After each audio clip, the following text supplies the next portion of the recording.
my cousin Jez, bless him, he's not with us anymore, would ring me or message me all the time, go, "They've done you again. They've done you again." Yeah, but you don't remember. You started it. I did it. Wow. Oh, did he? Yes. How? Okay, so how did it start then? I like see like the guests are a radio person. They're putting their headphones on. They're like automatically the song starts ending. They not work? Oh, they will work. We'll get them working. Ah, well. Put the cameras on. You can watch us live. We're going to speak to our guest, who is formerly of this parish, and but not being asked back. I don't know why. We'll get into that. Are they working? Nah. Are you sure? There's a volume up. Do you know what that reminds me of when I used to work here? Nothing worked. I'd be running around trying to find Zane Lowe's. We kept yours. There you go. Oh, yeah, there weren't now. Right, here we go. Ladies and gentlemen, Mr. Tim Lovejoy. Thank you. Tim? I'm well. How are you? I'm going to go into a radio mode. Good radio voice, actually. Why don't you do radio anymore? Would you? God, it was a lot of hard work, wasn't it? It's a lot of hours. It is. But I did. You know, How often were you on? I think I did Tuesdays and Wednesdays. Oh, it's a lot of hours. Honestly, to begin with, I was doing like just after breakfast show, that one. Right. And I did that 5 days a week. And then I eventually moved to doing Tuesdays and Wednesdays, and Zane Lowe would do Mondays and Thursdays. Okay, got you. All right. Zane Lowe, whatever happened to him? I don't know. What did happen to him? He went off and made loads of money by doing a show that no one listened But I loved it.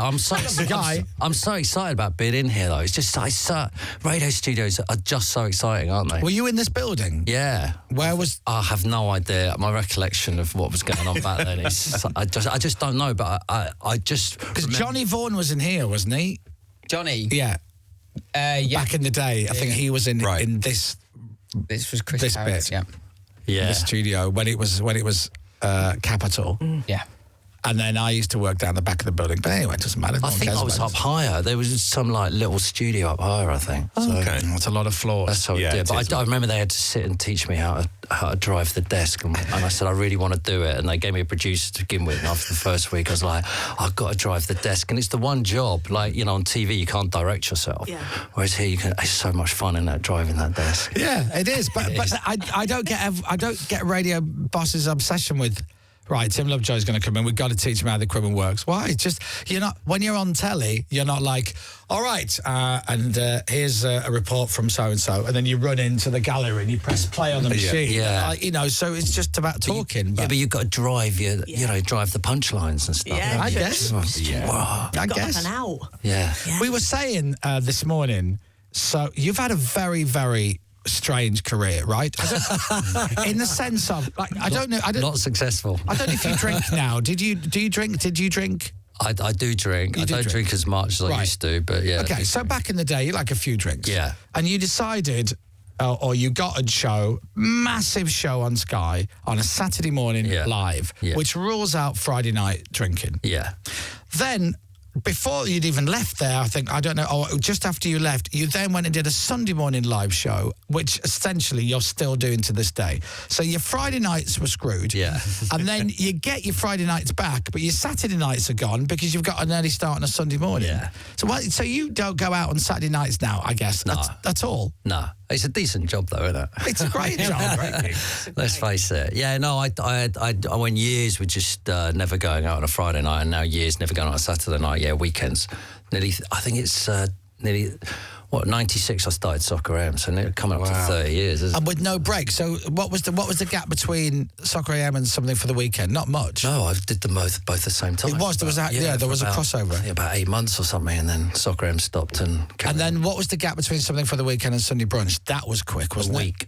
It was. Was it? That's such an amazing move. The BBC Trust went no daytime TV anymore. We can't afford it. BBC Two, that's where we were on, BBC Two. So they axed the funding for it, and so we came off air. And everyone, well, they'll save us because we're the biggest thing on Sunday morning type thing. Bragging too much, and then no one came to save it, and so Channel 4 just said we'll have it, and we moved literally the next week. That's amazing. It's brilliant. Yeah, it's unbelievable. And how long has that been on Channel 4 now? It seems like longer. No, it's a long time. We had our 10th anniversary maybe 2 years ago, so I'm saying 12 years, but I don't know. Not good on dates. It's brilliant. My memory's bad. It's brilliant. So we're also talking about the Tim Lovejoy and I. There was some rivalry. Yes. Back in the day, yeah. But it was a strange rivalry, Right. Because I used to. How was the Colonel, by the way? He sent me a text. Did he? He sent me a text, yeah. I used to get mentioned by the Colonel on Soccer AM a lot. Yeah. But I never had Sky. So I never saw Soccer AM for like a good few years. I never saw it. But my cousin Jez, bless him, he's not with us anymore, would ring me or message me all the time, go, "They've done you again. They've done you again." Yeah, but you don't remember. You started it. I did it. Wow. Oh, did he? Yes. How? Okay, so He how did it started. start then? This is interesting. So I was in the office one day and people go, "Oh, Moyles has slagged you off." And I'm like, "Really?" And I was like, "Yeah." And then you did it again. You did it like a couple of times. I was like, and I remember going out in Swansea. I don't know why I was in Swansea, but I was out in Swansea. And I remember this girl coming up to me and going, "Are you all right?" And I was like, "Yeah, why?" And goes, "Chris Moyles has really been having a go at you on radio." And because, like, you know, in those days, you were so massive. Yeah. You still are now, Chris, obviously. But in those days, you would like... I was massive and massive. Yeah, but the ratings of that show is so huge. People I was like, it's brilliant. Like, his ratings are massive and he's talking about us. We couldn't believe it. And so I just sort of carried on the rivalry a bit. I used to love it. But what was, I don't know what was I saying? You don't remember. You slagged off everyone. Yeah, I know. I genuinely don't. I just swear on my mother's life, I don't. But I didn't see Soccer AM, so I can't have been slagging you for Soccer AM. Yeah, you were. But I didn't see it. Honestly, I wouldn't have started that because it's not my nature. Why You was I started it. doing it? I don't know why. What were you doing before Soccer AM? Oh, I was just a researcher, and then producer of Big Breakfast. So was that the first show you presented? Yeah. Well, I'd done a bit of MTV, but Right. just doing a bit of covering. I see it. Yeah. Record Comedy Reception. But no, honestly, you started it all. And can't remember. You did, and the first time I did, I was like really shocked.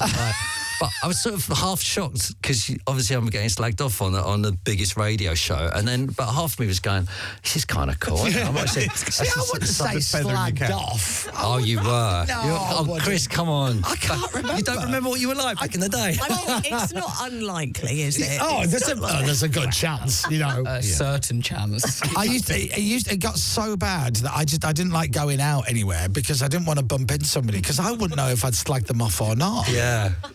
And You had a problem with Will Mellor for a while, didn't you? And then you got to know each other. and it But was absolutely sometimes fine. I've slagged off people that I really like and I've just said stuff or I've made a joke about it and then they've got the arse and it's like, and I'm like, "Oh no, I'm a big fan," and it's all Yeah, a but it bit... was like that back then, wasn't it? It was like kind of the Wild Things West have out there. really All the changed. broadcasters having a go at each other and everything. Yeah. But I remember the time I bumped into you was at Soccer Sixes.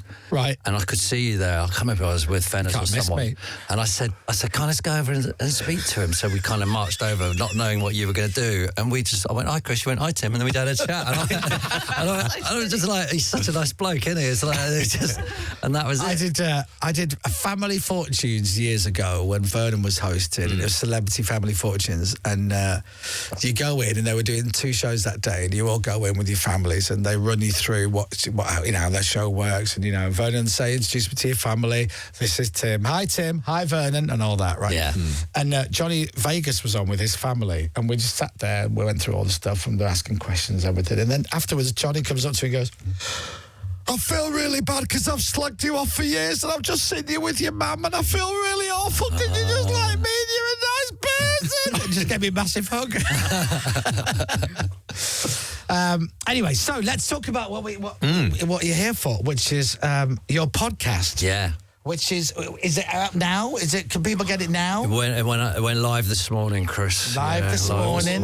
Yeah, a bit nervous. Why are you nervous? In case it's not very good. Yeah, but does it matter? Yeah, I want it to be good. Yeah, but You don't broadcast to be rubbish, do you? You get on to be good. So, you know, the first one is me getting with some of the gang. We're back together, Helen and some of the guys. Oh, great. Helen Chamberlain. Yeah. Chamberlain, yeah. That she must have been sat by the phone waiting for that to ring for a long time. No, not really. She's really. Is that you, Tim? I'm in. Yeah. No. So the first show's us just getting to find out what everyone's been up to, and then we're gonna. But it's live now, so you can go and listen to it. So it's called Now, what are you calling it? Well, soccer A to Z or Z, we don't really know. What do you think? Because it's fine. I just assumed it was A to Z, and then the PR people started. You know what PR people are like. Yeah. And they every now and then they'd say to me, we're going to do some stuff with soccer A to Z. And I'm like, what? Whoa, hold on. And then we did a thing around the office in Sunday brunch. And I said to them, what do you say? And they all, like half of them went Z. Z? Yeah. Zed. I'd Z. go Z, innit? Oh, yeah. Didn't it? You said, innit? Zed, didn't it? Robbie came up with the idea, let's just go to Y and it just stopped. Soccer AY. I like that. Works. So it's out now. It is Tim Lovejoy, Helen Chamberlain. Who else is on it? Joe, which people remember as Sheephead. Do you remember him? Right. Topless weather, showed off in the car park. Like drizzle. We got Helen, who you mentioned. Yeah, we got Tubes. Do you remember Tubes? Give over. Tubes is huge on YouTube now. Yeah. There's a Golf Life thing on YouTube, which is big. He's doing well. He's all right. He's good. He's brilliant. Great. Yeah, he's good. And then Robbie, who you might remember doing Fixtures Man, like these. He's on it. Neil is going to be coming on as well at some stage. So, and Chris, who people... Oh, look, you got some pictures there. Yeah. Yeah, so... And then, you know, any of the other gang who want to come and do it can come. There's quite a few of us, so... You know, we're an open shop, but they're and Soccer AM, the show, that's gone now. Yeah, it's gone now. Yeah, sadly. Yeah, get him back. Come on. Get that back. Get it back. Because the TV's changed, though, hasn't it? Yeah, but you know, you could still do it. It's fine. You can still. What do you it. think I should work Saturdays and Sundays? Yeah, absolutely. Yeah, you're the only man getting leathered on a Tuesday night. Absolutely. Big night Tuesday, big Tuesday, isn't it? Well, I hope it goes well. You'll be on. Hey, you should be a guest on your own show on Sunday Brunch. Yeah, talk about it. Yeah, Simon should interview me about it. Yeah, how's the podcast too? It's gone really well, hasn't it? Really well. Really well. Really good. Yeah. When are you coming on Brunch again? When I get asked. Did you enjoy coming on it? Yeah. I like it because, well, you have to get up early, but that's fine. Yeah. And then you get in there. There's always loads of food. And there's big breaks when you don't have to be on, so I can go for a fag. Genuinely immersive experience, though, for people, isn't it? Because people think the guests don't, do they actually get to eat the food and stuff? You eat like 4 or 5 dishes. It's like going to a tasting menu or something. It is a brilliant thing. I remember, I think I've only done it twice, maybe. But I remember I got up and I got there and everyone's nice and you're like, morning everyone, and everyone there, and there's Simon and all the crew were really lovely. And then all there is just in the background, there's just amazing smells coming because it's all the food. Yeah. And then they make the food on the telly and then it's great. Then they move on. So they take all the food out of the studio and they just put it on a table and you go, can I have any of that? Joking. And they go, yeah, help yourself. And you're like, can I really? Can I eat that? Yeah. And there's booze flying around. There is, yeah. Oh, it's great. And then, but the deal is you got to go afterwards. That's what I'd do. Right. You have to go afterwards? Yeah, if I was a guest on that show, I'd have to, because I'm up early, I'd be like, I've got to go out now. I need food and booze. You didn't take me out last time. Oh, because you probably go home to meditate or something. That's exactly what I do, yeah. Well, I'll come on, but then we have to go straight out. Oh, I'm just... That's a young man's game, Chris. Come on. And watch the footy. Get Simon out there. Yeah, he'd love it. Are you enjoying the football at the moment as a Chelsea fan? Our club's no. It's just we're a bit soulless. I struggle with it, and I'll be really honest with you. It's a struggle when you just keep buying players, and it's just a weird. It's so weird at Chelsea now. You know, I don't even know who the team are. It's like you got Cole Palmer saved it for us last year. It's just such a. You know, you got to have something. I always say it's not about winning; it's about supporting. Right, so what are you buying into? Yeah. So you have Bielsa, right, at your club for years. Everyone can buy into him because his values are so... I mean, the worst decision ever in football is Leeds getting rid of him. He's the greatest guy that's ever been in football with his values and everything else. And we just keep going through managers and keep buying players. I can't stand it. I really can't, you know. And I think as fans, we're so far away from football at the moment. And what you need a Klopp or a Pep who can bridge the gap between the two. Because remember years ago, you know, you'd be able to go and talk to the players. They're miles away from that. I don't blame the players, by the way. I don't blame the sport because it's got huge, and it's a multi-million-pound sport. But you need it's really removed, isn't it? You're right. when you when I go to Stamford Bridge now, it's like I don't go that often anymore. But when I do go, it's like it used to be Frank and JT and all that lot that they're playing, and you kind of felt like you were part of it. Yeah, I'm not sure I feel part of it as much now. I don't feel like me going is helping. I'm ranting here, sorry. No. So we've got a mutual friend. Okay. Well, actually, Tiff and my girlfriend Tiff and Tim go back. Tiff and Tim sounds weird. Goes back quite a long time. Yeah, since we were a kid. Her dad taught me fencing. Did he? Oh, did he? It's his birthday on Friday. So Tiff's dad was he like a British fencer or something? Yeah, he was. He taught Madonna and Pierce Brosnan how to fence for the Bond movie. So moved into our area, and then he came to our school. And said, we'll do some lessons for you. And I was like, swords? Bring it on. I'm up for that. Yeah. And then I did a bit, but then they punished you when you weren't doing well by a little whip with it. I'm not saying Tiff's dad did this, by the way. But he did. But somebody did like with the foil, and I was like, I'm not having that. I'll play football instead. Absolutely, so I just stick to the football. But our friend Kate, Pippin does. All our guys know Kate. Lovely Kate. She's just texted saying, I was one of the first soccerettes on Soccer AM. Was she? Oh, was Back she? in the day, yeah. Yeah. Oh. Yeah. It was a late call. We were. But Kate's lovely, isn't she? She's wicked. Yeah, but she's phoned her up. Like, can you do it? Can you do it? She's like, yeah, I'd love to. So. Have you got a Chelsea shirt and a pair of shorts? Okay, can you be here in 20 minutes? Do you know, it would still work. Soccer AM would still work. There's certain things you'd have to tweak, I'd imagine, but, it would still... The thing about all of this is, and this is an awkward thing to get into, I was talking about this yesterday, there are things that don't age well. And things change, right? When Soccer AM started, it was 96, something like that, 97? 96. Well, it started in 95, but I came in 96. Who started it? Who was on it first? Russ Williams, Helen, and... God, Russ did it, didn't he? Yeah. Lad. It was a bit of a different show in those days. The thing is, things change all the time, and it doesn't necessarily mean that when you look back, it was wrong, right? And also, as well, there was a lot of... People never talk about this. There was a lot of irony of what was going on back in the day. If you look at Little Britain, they knew that, we knew we were clever. We've evolved as people. It's slightly ironic doing it, And it's of its time. Bearing in mind, people used to smoke on aeroplanes. It was absolutely normal. There was no one running around going, this is a terrible idea. It's just what it was. But there's so much of Soccer AM that you could absolutely do today. If loads of features that you could put on telly tomorrow and people go out of their mind loving it. Well, a couple of things. The topless weather, by the way, was like my anti-lad culture stance, because I was like, let's do topless weather. Do you remember like live TV came along? Yeah. They had topless darts and stuff on our television. Yep. So I said, let's do topless weather, but we'll have a guy in the car park doing it. It was fun. It's ironic. It's clever. So we did the whole build-up. We got topless weather later, and then we cut outside, and it's a man. Great. There, right? And it was funny, but it lasted then like 7 years.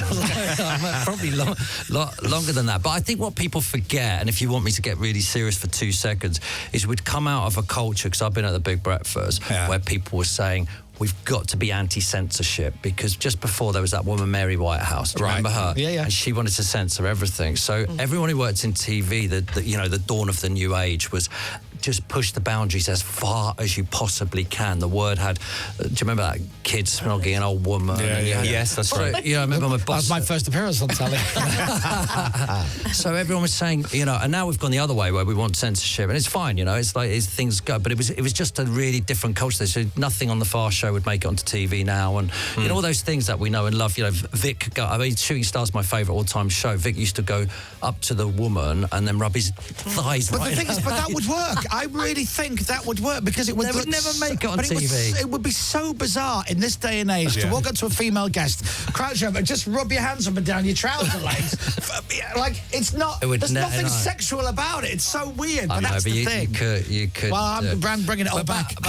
But Soccer AM, we were more interested in the culture of football. So all the football shows were doing, what do you think of the Arsenal back four and stuff like that. We were going, let's do Third Eyes. I mean, the one that you'll love, Chris, is I remember Neil coming into the office one day and going, have you seen that Leeds United have got, you had Lurpak as your sponsor of the stadium once, and they had it on the, as you looked to the stairs, you had it on the stairs. And so Neil comes in and he goes, have you seen that? They've got Lurpak on the stairs. They've got butter on their stairs. Surely that's a health and safety risk. So we phone up Leeds United and say, look, health and safety on there. Like, but they kind of knew the show by then, so they said, we'll have a look at it. And then we phoned up the Premier League and said something like, will you deduct them points because they've got butter all over their stairs. Is that what happened? So it was just like we were looking always at the culture with the Third Eyes and you know, and all those sort of things, and that's what we loved about it, and trying to sort of relive that with this podcast. But the Tubes thing was great, you know, and the one question thing, that was great. Yeah. Not the Colonel never really worked, but you know, there were lots of other things that did work. You know, all the fans there. It was you know, it was brilliant. It's a great. Yeah, so good, the podcast, Tim's podcast, is loads of people are texting, by the way, saying should have called it Soccer PM or Soccer AY is a good one. Well, Soccer PM couldn't do that because the lawyer said we couldn't do it. And then Soccer, A to Z is what we're doing is we're going to go through the alphabet, Chris. So A for Anfield Rap or something. Do you know? I might do Anfield Rap. I think I've got. Everyone's going to bring in an A from basically football culture. It won't be. It probably won't be Nicholas and Nelka or Arsenal back four. Probably be more culture stuff. But you know, when we did a pilot, everyone just started talking about all the stuff from. But we went straight back to the old days immediately. Went, do you remember this? Do you remember that? So anyone who loves Soccer M will love it. Here's the good news. I just went into the podcast button on my iPhone, typed the word soccer, and it's the first thing that comes up. There you go. Soccer A to Z. There you go. It's A to Z. Very quickly. Natalie in Huddersfield said, I had the biggest crush on Tim when he worked on Soccer AM, and I used to call him Tim Lovejoy. That's when I had hair. Tim is correct about, when you're talking about Chelsea, it sounds like you need to find a local lower league club. I felt detracted from Man United, and now I love being connected to Accrington Stanley. Who are they? Exactly. Did you slag off Tim because you didn't get the big breakfast gig with Dom? No, we were offered it. We turned it down. I was up early this morning and given the podcast a listen. It's going to be very good. So there you are. It's going to be very good. Very good. It's a lovely backhanding compliment. Yeah. Great to hear them back together. So there you are. All right. Well, listen, the podcast is out now. Everybody, listen to it later today after 10. Soccer A to Z with Tim Lovejoy and Helen Chamberlain. Helen, by the way, who's... No offence, I don't really know the woman, but she's not worked since 2001 or something. She's been sitting by the phone waiting for it. They finally get a podcast together. She doesn't haul her ass into work in the morning and start plugging it, does she? She doesn't have to. She's loaded. Where is she? Yeah, don't you remember? She won like a couple of billion quid on the poker or something years ago. Oh, she win? That's gone, hasn't it? Nah, she's good. She squirrels her money away. She's good investments. I'll have a rummage somewhere, but I still think I've got a copy of the magazine. Would you get it to sign it for me? I don't know what you're talking about. Okay, all right, fair enough. The podcast is out now. Ladies and gentlemen, Mr. Tim Lovejoy. Radio X.